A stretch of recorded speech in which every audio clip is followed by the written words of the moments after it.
2024 के सबसे बड़े गोचर परिवर्तन में आज का समय जो चल रहा है वो राहु के नक्षत्र परिवर्तन गोचर परिवर्तन का ये समय होगा। वास्तव में देखा जाए तो प्रतिदिन कोई न कोई ग्रह अपना मूवमेंट करता है, लेकिन लंबे अवधि तक चलने वाले ग्रहों में शनि, राहु, केतु और साथ ही साथ देवगुरु बृहस्पति का गोचर बड़ा इंपॉर्टेंट रोल प्ले करता है हमारे जीवन में। चूंकि राहु एक छाया ग्रह है और इस समय पर यही राहु एक ऐसे नक्षत्र पर अपना संचरण करेंगे जो कि शनि का उत्तरा भाद्रपद नक्षत्र होगा। क्या इसका प्रभाव होगा कन्या लग्न के लिए, क्या इसका प्रभाव होगा कन्या राशि के लिए, आज इसी बात को जानने के लिए आप और हम यहाँ पर एकत्रित हुए हैं। समझते हैं कि इस बहुत ही महत्वपूर्ण गोचर परिवर्तन का कौन कौन से बड़े कामयाबी के रूप में, बड़े मुकाम प्राप्ति के रूप में ये गोचर हमको दिला पाता है। इसके लिए हमने प्रथम चार्ट और द्वितीय चार्ट का निर्माण किया है ताकि आप लाइव प्रेडिक्शन देख पाएं कि इसका प्रभाव कौन कौन से एक सफलता के मुकाम के रूप में देखने को मिलेगा कन्या राशि के जीवन में। बता दें आपको कि राहु इस समय पर ठीक कन्या राशि से सप्तम भाव पर इनका गोचर चल रहा है और ये स्थान जो है वो मीन राशि है और मीन राशि के अंतर्गत ही तीन नक्षत्र हमें प्राप्त होते हैं, जिसमें से रेवती, उत्तरा भाद्रपद और पूर्वा भाद्रपद नक्षत्र होते हैं। चूंकि राहु अभी अभी आपके अपने राशि के स्वामी बुध के नक्षत्र को कंप्लीट कर चुके हैं और 8 जुलाई को ये प्रवेश कर जाते हैं उत्तरा भाद्रपद नक्षत्र में। आप ऐसा समझिए कि एक घर है ये और इस घर के अंदर 3 घर और बने हुए हैं जिसको हमने नंबर दिया 1 2 3। तो प्रथम कंप्लीट कर लिया राहु ने, अब दूसरे नक्षत्र पर ये प्रवेश कर लिए हैं अर्थात हमें अब वो रिजल्ट प्राप्त होगा जो शनि के माध्यम से इस समय पर ज्यादा प्रभावी होगा। क्योंकि इस समय पर एक त्रिकोण सबसे ज्यादा प्रभावी हो रहा है। कैसे हो रहा है? तो राहु शनि के नक्षत्र पर है, शनि के पास 3 नक्षत्रों का दायित्व प्राप्त है, जिसमें से एक होता है पुष्य नक्षत्र जो कि चतुर्थ राशि को रूल करता है, फिर हो गया अनुराधा नक्षत्र, ये 8वीं राशि को दिखाता है और इसके बाद होता है उत्तरा भाद्रपद नक्षत्र जो कि 12वीं राशि को दिखाता है। अर्थात यहाँ पर इसी उत्तरा भाद्रपद नक्षत्र पर अभी राहु देव विद्यमान है। इस हिसाब से एक ट्राइन बनता है और जो होता है 7वां घर 1 2 3 4 5, 5वां ये ले लिए और यहाँ से फिर तीसरा और इस हिसाब से एक ट्राइन बन गया। अर्थात जो प्रभावी होगा इस समय पर वो काम त्रिकोण आपका प्रभावी हो गया, क्योंकि तीसरा, 7वें और एकादश भाव के रिजल्ट आपको प्राप्त होने हैं।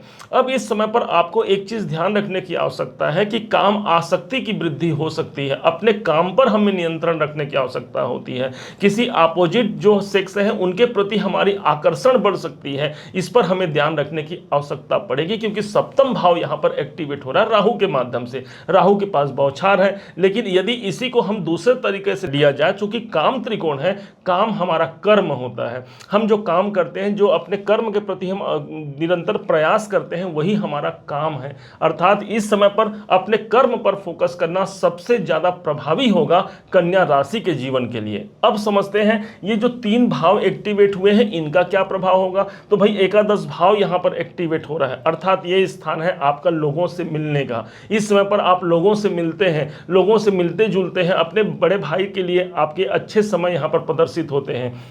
देखिएगा कुछ ऐसा एक्सपीरियंस मिलेगा जो बिजनेस को लेकर के आपको सफलता के नेक्स्ट लेवल तक ले जाए। सप्तम भाव एक ऐसा स्थान है जो मेरे बिजनेस का स्थान होता है, एक मेरे व्यापार के साथ साथ यही स्थान मेरे दाम्पत्य जीवन को भी रूल करता है। दाम्पत्य जीवन में यदि कोई अशांति चल रही है, दाम्पत्य जीवन में कोई बाधाएं चल रही हैं, तो अब शनि के नक्षत्र के अधीन होकर के एकादश भाव का परिणाम मिल रहा है, मतलब मुझे वहां से इनकम की प्राप्ति होनी है, दाम्पत्य जीवन में मुझे लाभ की प्राप्ति होनी है। जिनका विवाह नहीं हो रहा है, बहुत ज्यादा संभावना है कि आगामी 8.5 महीने तक, क्योंकि ये 16 मार्च 2025 तक रहेंगे, आगामी 8.5 महीने तक कुछ अच्छे दाम्पत्य जीवन के सोर्स यहां पर आपको प्राप्त हो सकते हैं। जिस पर आप विवाह करना चाहते हैं तो विवाह की स्थिति या फिर दाम्पत्य जीवन में यदि कोई उलझन समस्या है उससे यहां पर निवृत्ति की संभावना काफी प्रबल होती है।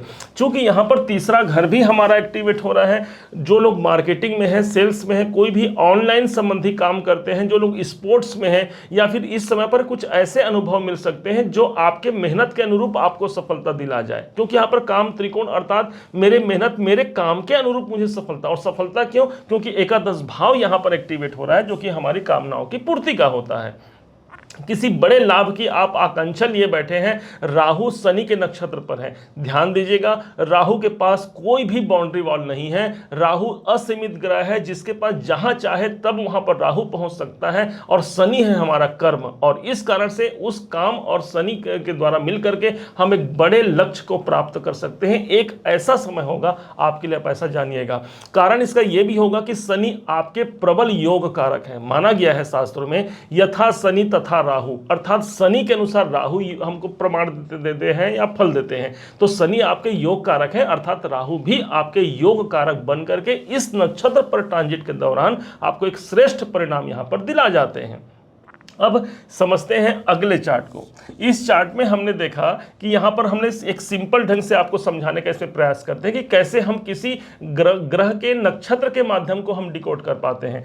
यहाँ पर राहु देव बैठे हैं ठीक सप्तम भाव पर।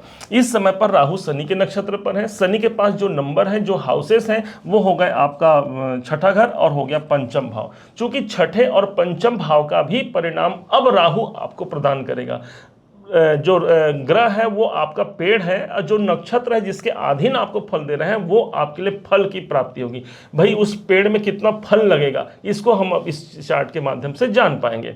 क्योंकि राहु यहाँ सप्तम में है, तो सप्तम भाव हमारे बिजनेस का होता है। बिजनेस में आपको सफलता यहाँ पर देखने को मिलेगी, और राहु के पास एक बहुत बड़ी बौछार है, तो उस बौछार को हम प्राप्त कर पाते हैं। राहु के पास जुनून है, तो वो जुनून हम प्राप्त कर पाते हैं कि हाँ भाई मुझे अपने कैरियर में, क्योंकि दसम भाव से दसम भाव होने के कारण आपका सप्तम भाव ही आपका कैरियर है, तो मुझे अपने कैरियर में उस लेवल तक जाना है, उस मुकाम तक जाना है, ये राहु के पास मौजूद है। चूंकि यहां पर अब शनि का परिणाम देंगे, तो शनि के पास छठा भाव है। नौकरी का एक बेहतर एक्सपीरियंस आपको प्राप्त होगा, एक अच्छा अनुभव आप ले पाते हैं अपने नौकरी से जुड़ा हुआ। देख लीजिएगा, इन 8.5 महीने का जो समय होगा, आप इस समय पर नौकरी में यदि काफ़ी लंबे समय से आप प्रयासरत है भाई कि मुझे नौकरी कब मिलेगा, क्या मैं नौकरी मुझे मेरे मनोनुकूल प्राप्त हो सकती है, एक बेहतर अवसर आपको यहाँ पर शनिदेव दे पाते हैं। ऊपर से शनिदेव अभी वक्री चल रहे हैं, और वक्री होने के कारण वो एक भाव पीछे का परिणाम भी दे रहे हैं। और यहाँ पर राहु ऑलरेडी शनि के नक्षत्र पर होने के कारण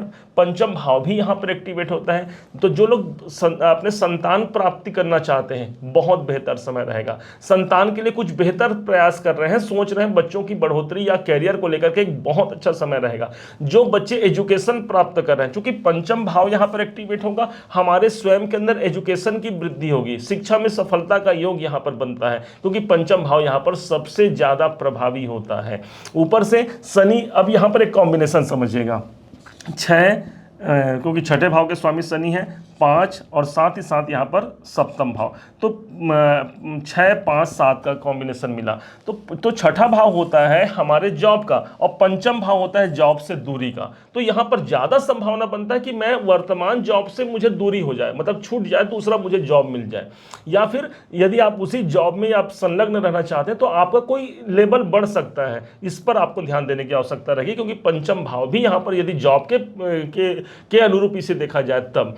अब इसी में 5 और 7 का एक कॉम्बिनेशन मिलता है। पंचम भाव मेरे प्रेम का, सप्तम भाव विवाह का। इसलिए जो प्रेम विवाह करना चाहते हैं या कोई ऐसे पार्टनर की तलाश कर रहे हैं जो मेरे प्रेम संबंधों में आ जाए, उनके लिए भी एक सही समय रहेगा, क्योंकि 5 और 7 का यहाँ पर कॉम्बिनेशन मिलता है।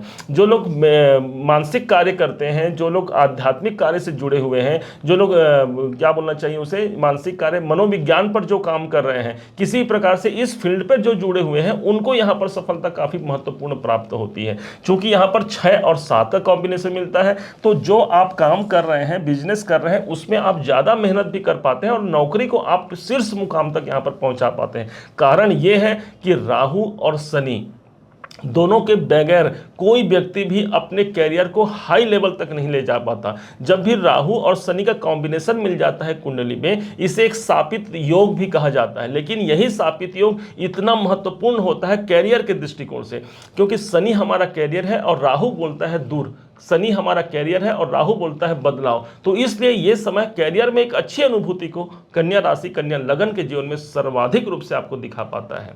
उम्मीद है आप सबने इसे समझा है, आप सबने इसे जाना है। यदि आपने इसे समझा है, जाना है, मेरे समझाने का प्रयास यदि आपको सार्थक लगा हो, मेरे समझाने का तरीका यदि आपको सार्थक लगा हो, तो हर बार की भांति इस बार भी अपना प्यार भरा लाइक और कमेंट करना कभी मत भूलिएगा। वास्तव में जो ये हम मेहनत करते हैं, इतने दिनों का जो हमारा होमवर्क किया हुआ होता है इस वीडियो के लिए, उसका पारिश्रमिक है, उसका प्रतिफल है, उसकी दक्षिणा है आपका एक लाइक प्राप्त होना। और यदि अभी तक आपने चैनल को सब्सक्राइब नहीं किया है, सब्सक्राइब जरूर कीजिएगा, दूसरों को शेयर कीजिएगा। आपका दिवस बहुत मंगलमय हो। इन्हीं शुभकामनाओं के साथ जय श्री राम।